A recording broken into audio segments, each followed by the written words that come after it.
isang malaking balakid itong si Gustavo sa masamang pinaplano ni Roberto laban kay Tanggol.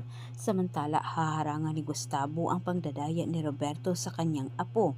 Masyadong maagang ipinagdiwan ng grupo ni Tanggol ang kanyang pagkapanalo sapagkat sila'y naniwala na hindi na makahabol ang pamilyang Guerrero sa kanila.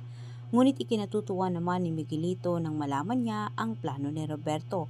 Maganda umano ito para sa kanila at sila ang makikinabang at sa pamagitan ng grupong Red Phoenix, mapanatili umano ni Roberto sa kanilang mga kamay ang kapangyarihan.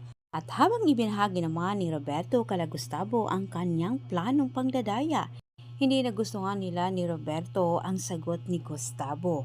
Tilang ito ay pumapabor pa rin kay Tanggol. Walang kamalay-malay itong si Tanggol na nagkakagulo na sa bilangan mismo. May ginawang kababalaghan ang mga tauhan ni Roberto nang inakala naman nila ni Lucio na nagtagumpay sila.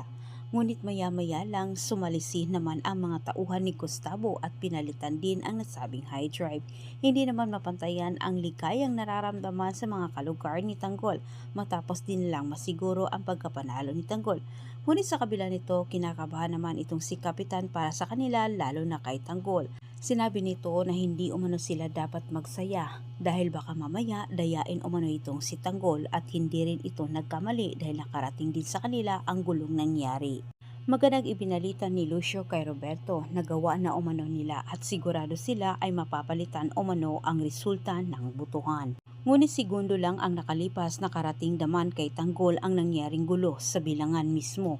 Kaya't sila naman ay nagpadala ng mga tauhan para alamin kung ano ang totoong nangyayari. Yan po ang antabayanan natin kung ano ang susunod na mangyayari kung si Tanggol ay tuluyan bang manalo o madaya ni Miguelito.